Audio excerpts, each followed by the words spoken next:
চলছে আলু তোলা। আলু প্রায় এদিকে শেষের দিকে, অনেক আলু শেষ। এই যে তোলা হয়েছে আলু।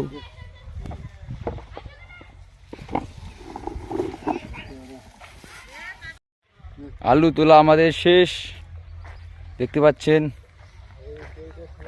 এই যে এদিকে আছে বর্মারা আলু তুলতেছে। নতুন আলু পেয়ে অতটা খুশি নয়, তবুও দাঁত কালে হাসেছে। কি বর্মা, নতুন আলু পেয়ে কি খুশি? কিন্তু দাম নাই, 17 টাকা কেজি। তাহলে কি কই লাভ আছে? কৃষি বাড়ি কই লাভ আছে বর্মা?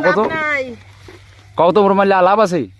এলে বেকার খালি খাটুনি নয়, তবুও মুখে হাসি। কেন মুখে হাসি বর্মা বলো? কষ্টের ফল এরকম। কবু এক বুক কষ্ট নিয়ে তবু মুখে হাসি। কিন্তু এই যে আলু ফোক কেন হয়েছে বর্মা, এইভাবে দেখো তো। প্রতিটা আলুতে একটা করে ফোক। এটা কি সমস্যা আলুর? রোগ রোগ কি রোগ হয়েছে? এটা ফোকরা রোগ নাকি? কি বড় বর্মা, বর্মা আলুর দাম নাই তবু আপনার মুখে হাসি কেন বর্মা? কত? ওটা আমার নতুন আলু তুলতেছি তো, হ্যাঁ হাসতেছি। এত হাসি, এত হাসি বর্মা, এত হাসি। বাবা কাঁদিয়া কোনো লাভ আছে? আলুর নাই দাম নাকি? বিঘা কা বিঘা আলু অখরিয়া মানুষ লস খাইছে নয়।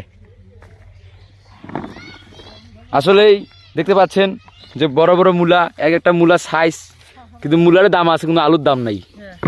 10 টাকা মূলার কেজি নয়। বড় বড় মূলা, এই দেখুন আলু প্রায় শেষের দিক। আর আপনার দেখাচ্ছি যে এদিকে আলু তোলা হচ্ছে, 2 বর্মায় লাগি পড়ছে একবারে আলু উফরাতে। এদিকে বিক্রি, সঙ্গে সঙ্গে বিক্রি, কারণ আলুর রোগ ধরেছে। প্রতিটা আলুতে ফোড়া ফোড়া ফোড়া, প্রতিটা আলুয়ে কানা করা রোগ। রোগের নাম বলতে পারতেছে না। যারা জানবেন তারা অবশ্যই জানাবেন যে এই রোগের নাম কি। এদিকে চলছে, আলুর বাজার নেই তবু আলু বিক্রি করতেছে, কারণ আলুর যা খরচ, যা উঠে